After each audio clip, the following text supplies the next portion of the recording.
What would you do if a patient came in with burns, neurosymptoms, emotional shock, and heart damage, all from the same event? That is the topic of discussion on today's episode.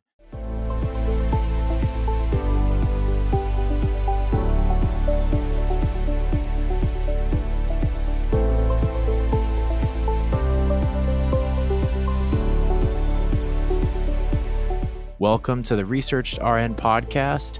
I am your host, Stephen Kuzmenko.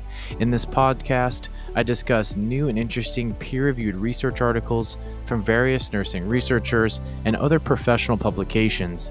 In the 12th episode, I'll talk about an article published in the March 2023 edition of Nursing in the 21st Century titled Consequences of a Lightning Strike, Case Report with Suggested Nursing Interventions. It's authored by Jolanta Sulek. So this article is a little bit different. It's not necessarily a study, but it's a case report of a 16-year-old female patient that presented to a pediatric unit after being struck by lightning during a hike in Polish mountains. This case report is meant to describe the nursing interventions of someone who is struck by lightning. Now, I don't know about you, but I've never taken care of anyone who's been struck by lightning. It is a rare occurrence, and surely there's not really going to be any high quality research because that would involve striking people with lightning. What do you do, though, if someone is struck by lightning? What are the specific nursing interventions that should take place? And so that is kind of what this article intends to do using evidence-based nursing diagnoses and associated interventions. And that's what I hope that you get from this. And, I don't know if you're necessarily going to use this knowledge in your practice, but I think it's interesting to know that there are even nursing interventions for someone who's been struck by lightning. So to start off with a little bit of the background, the article opens up with the cases of death related to lightning strikes, particularly in Poland, where this article comes from. They are rare, with less than a dozen cases reported annually. It's also rare in the United States. But what we do know is that, at least in the US, the typical victim of a lightning strike is someone in their 30s that's hiking or engaging in some kind of recreational activity in the morning, afternoon, or early evening.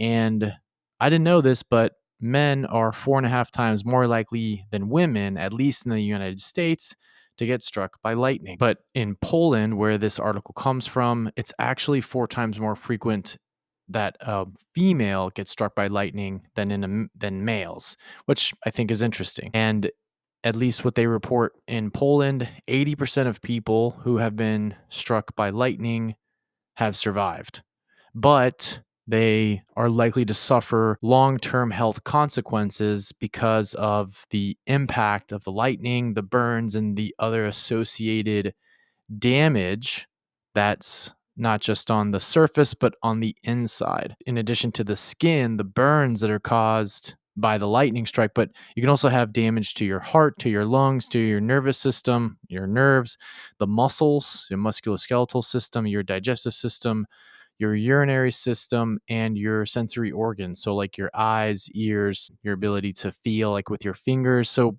that's pretty much every body system nearly. And then the longer term effects that have been noted have been hearing impairment and deafness, tinnitus. So it could be short term or permanent, burns to the outer ear, vision impairment can even happen, damage to the retina. I guess it really just depends on where the lightning strikes you. Other injuries that can occur to the internal organs are to the lungs just because of the blast, the liver, the pancreas, the intestines, the bladder, the gallbladder, and even amputations can occur, as well as bone fractures, just from the sheer force of the lightning strike. But it doesn't end there.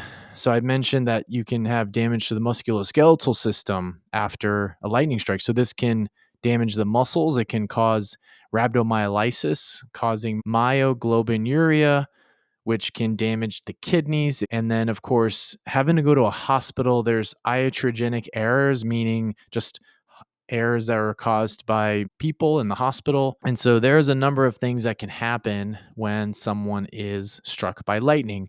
But what are the specific nursing interventions? So let's get into kind of this presentation, what they report from the 16-year-old female, and then go into what the specific body systems that were impaired as a result of this lightning strike. So there was a 16-year-old female patient who presented on August 22nd, 2019. She was struck by lightning. And unfortunately, this must have been a very significant event because there were also 200 other people injured in this accident, as well as 3 deaths. So she was just the one that this case report is about, but there was many other victims, many other people affected by this event. When the incident happened, the victim did have pictures, of hikes and her friends or whoever she was with of the area before the lightning strike. When the lightning strike happened, she reports that she did not lose consciousness, but she can't remember the event. Someone else, another member of her hiking group, helped her descend down to a mountain hut, and she was transported by the National Park Service to a hospital where she arrived in the late afternoon. She initially complained of hearing problems and tinnitus in her left ear, paresis of the left side of the body, so muscle weakness and numbness, particularly in her hands. And then she also was complaining of a headache. The area around her left ear had a lacerated wound that was bandaged. There were 3rd-degree burns on her fingers and her feet. She also shared with the hospital staff that I guess the sheer force of this lightning was so strong that it ripped her clothing and her soles of her shoes were torn off. So obviously a huge impact there. She was disoriented and scared, but when they were interviewing her, they didn't feel like she was demonstrating any issues with her reasoning or her logic, her attention, or any issues with her mood. That was that first day. So some of the medical problems after they had diagnosed her, they found, of course, I mentioned the left-sided paresis and muscle weakness, the tinnitus and partial hearing loss in the left ear, the 3rd-degree burns. She also had EKG changes, particularly a prolonged QT and T-wave inversions. She had elevated CKMB, and troponin levels were elevated. So this suggested rhabdomyolysis and potential cardiac injury. So those are some of the initial presenting symptoms, some of the diagnostics that took place for this patient. Now, the specific nursing problems that they found, as well as the associated interventions, the first one being acute stress reaction, that was as a result of disorientation. They eventually did find mood lability, so labile mood, tearfulness. Um, and then on the second day, things shifted quite drastic. She was overly cheerful. She seemed carefree.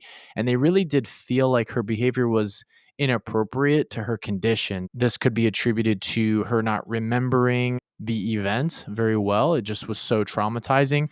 So, for a patient with acute stress reaction, the nursing interventions that they had suggested would be active listening.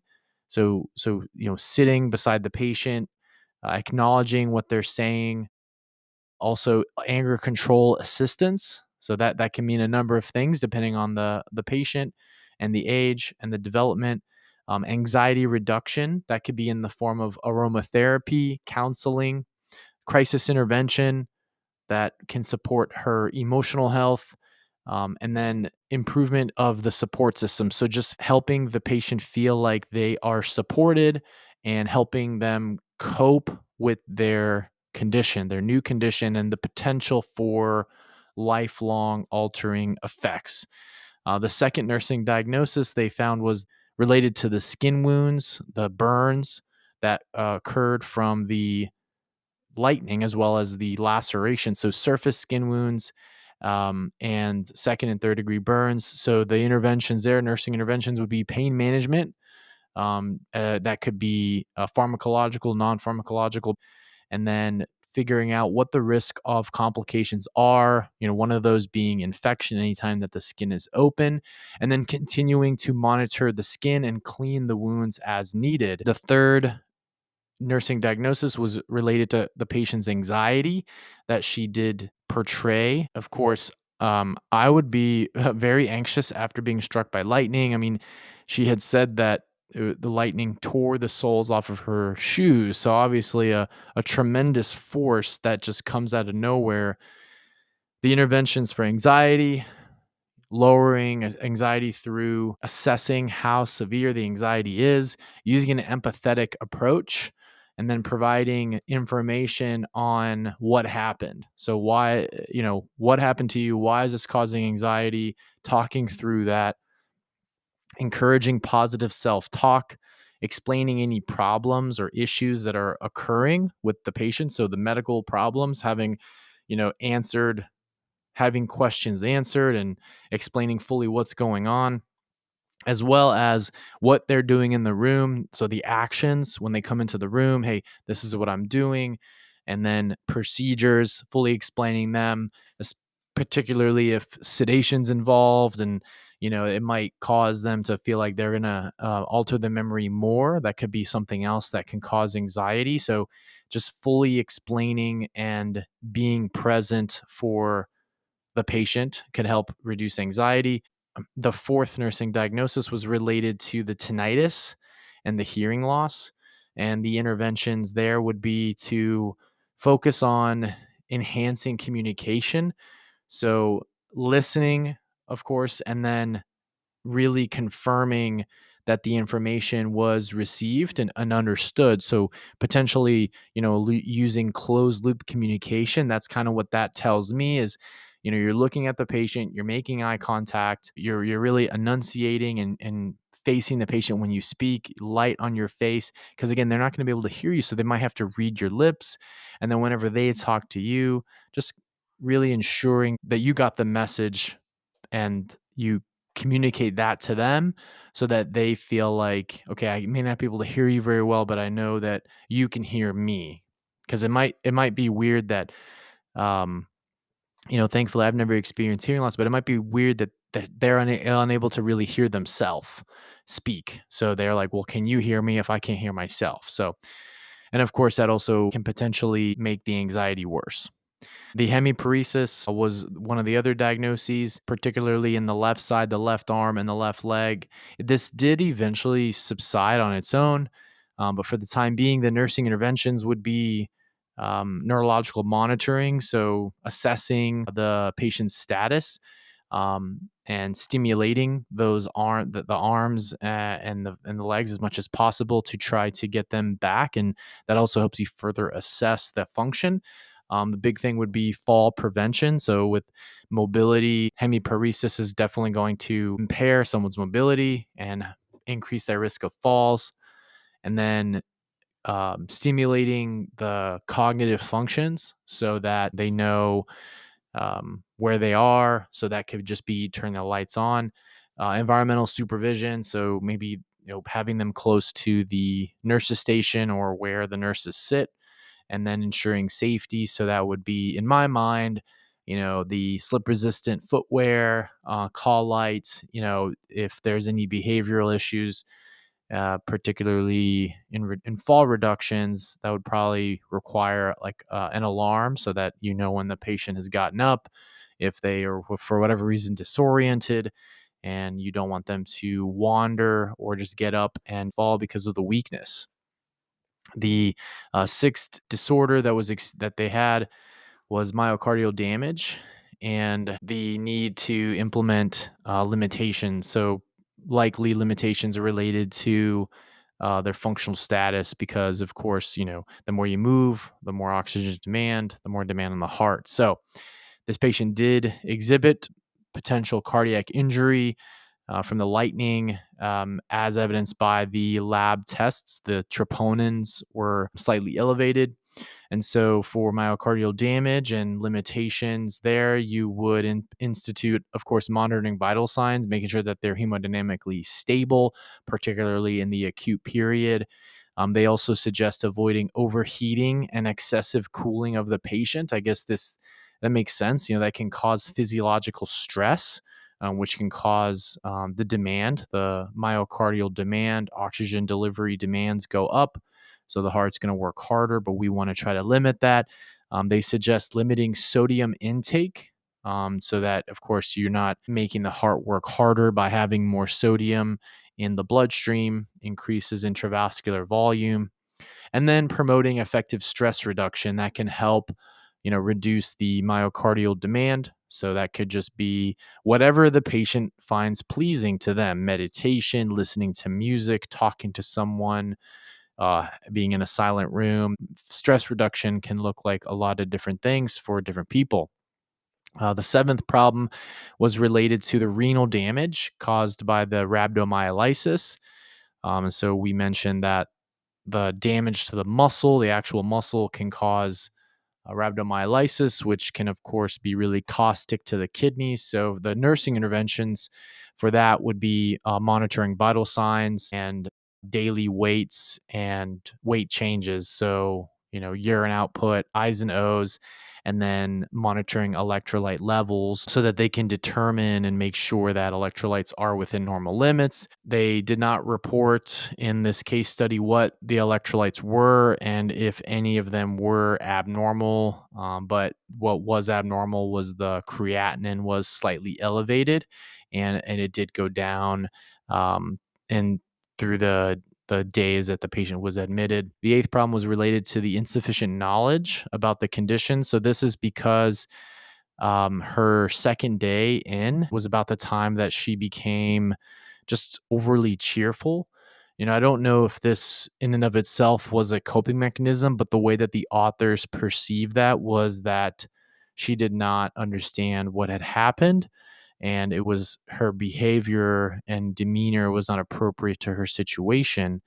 So the nursing interventions for insufficient knowledge about their condition would be discussing the therapy. What are they doing to get them better? What are the treatment options? And then why should the treatment occur? Before you do this, though, the nursing interventions that need to take place is you have to do a learning assessment. What is their willingness to learn? And take in the information that you are giving them. And if it's a bad time, then you can try to educate them, tell them about what you're doing and why it's important, but you may have to repeat yourself because they're probably not in a good state to retain the information. The other nursing interventions relate to just, assessing their illness, how they perceive their illness and their status, and then using an individualized approach to providing information using various methods.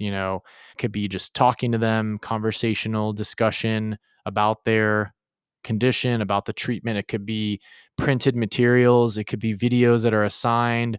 I don't know if this facility had that function in their healthcare system to be able to assign educational videos while someone is hospitalized, and then further assisting the patient in accessing additional information about whatever questions they had and supporting them whenever they did have questions. And the final nursing problem that was found for this individual was he had sensed that she was lacking support from loved ones because of those first couple days that she was kind of anxious and scared. But then, she had gotten really positive, and she was actually also really appreciative of her family and friends and loved ones coming in. She just had stated she felt a great deal of emotional support. So that was very helpful for her. But as far as the nursing interventions for someone who you think is lacking support from loved ones, this can obviously be really hard for someone who's hospitalized, particularly when the healthcare team doesn't really know what to do, and then they don't know exactly what's wrong with them and what the plan is. So which is the whole point of them publishing this case report after a lightning strike. So the nursing interventions are being available and actively listening. Of course, that can also improve anxiety levels, encouraging prayer or spiritual meditation, generally promoting hope can potentially help someone feel supported, allowing them to meditate, allowing them to express their spirituality in any way that they want. And if they don't express any kind of spirituality, just encouraging them to include any spiritual interventions in their life as part of healthy lifestyle choices.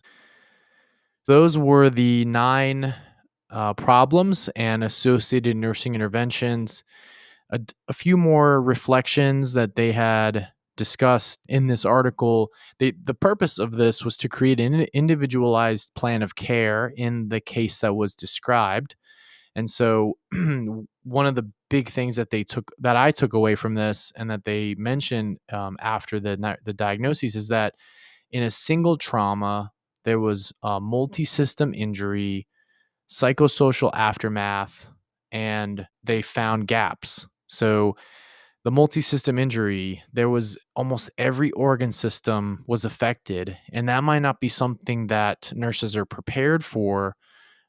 Physicians or providers may not even be prepared for, but it has a high impact on the patient.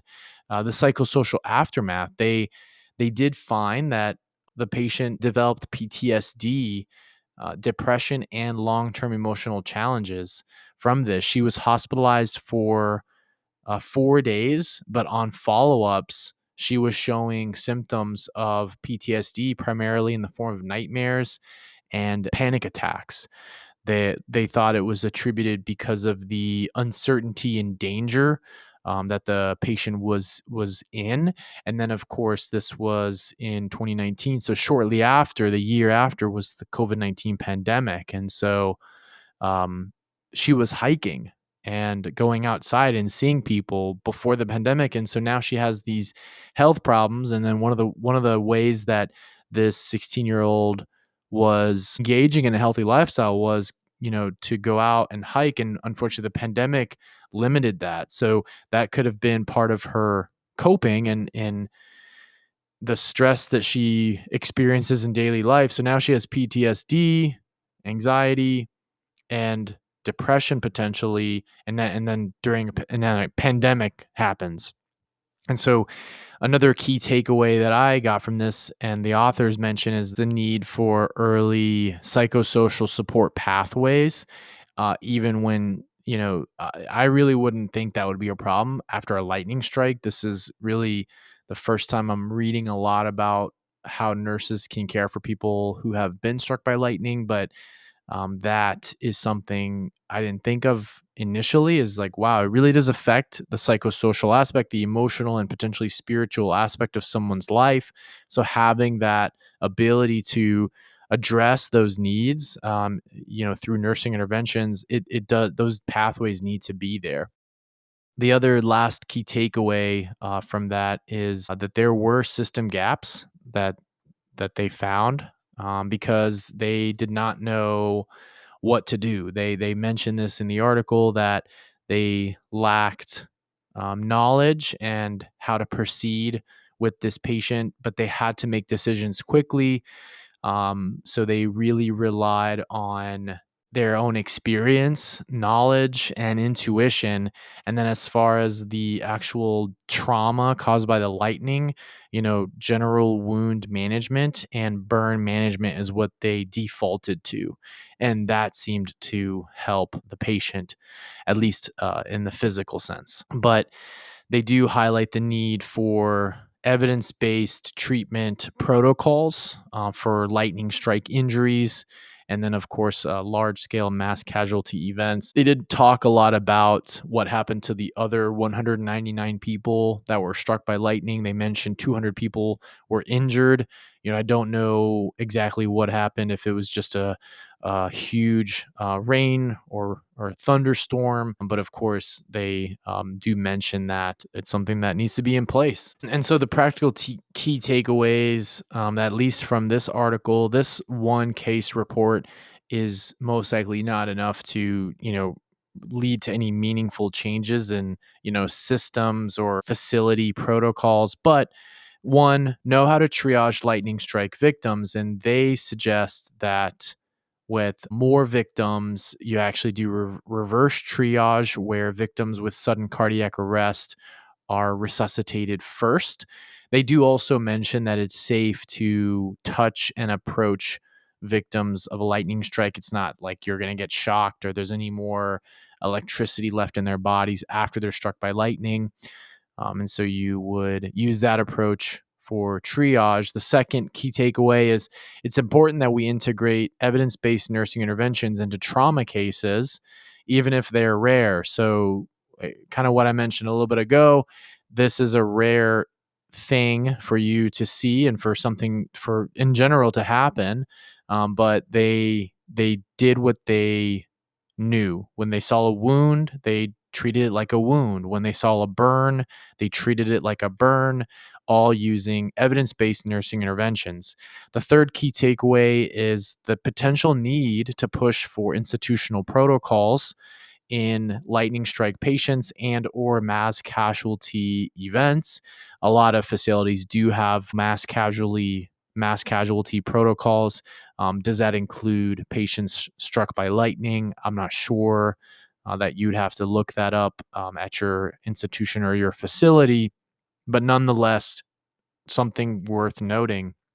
The fourth key takeaway is related to the mental health follow-up, being a champion for mental health and psychosocial interventions after trauma, especially in teens. And then the last key takeaway is not to overlook spiritual care or support systems in crisis recovery.